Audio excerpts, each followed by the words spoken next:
Nahuli kam ang pang-hold up sa isang tindahan ng LPG sa Quezon City. At ayon po sa mga otoridad, posibleng inside job ang pagnanakaw na yan. Nakatutok si Cesar Apolinario, exclusive.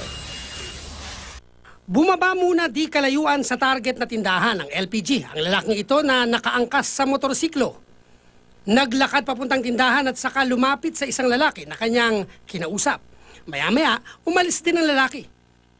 Habang ang lalaking nakasombrero dumiretso sa kahera, dito na siya nagdeklara ng hold up. Bigla na lang may kumalabog na malakas. Nakatutok na yung barel, binuksan na namin yung pinto.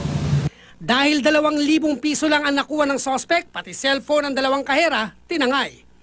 Kapansin-pansin bumalik ang kasamahan ng lalaki, lula ng motorsiklo. Umangkas ang sospek at agad na tumakas. Tingin ng pulisya na plano ng maigi ang pang-hold up.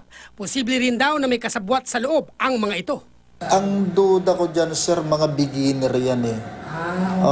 Parang they are just doing that just for fun, parang gano'n, parang panggastos lang.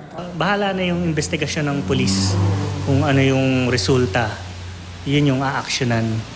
Dahil di agad na itimbre sa pulisya ang insidente, panawagan ng mga otoridad. Bakit hindi ka agad nakatawag? Samantalang silyado yung mga dadaanan eh, may mga pulis tayo.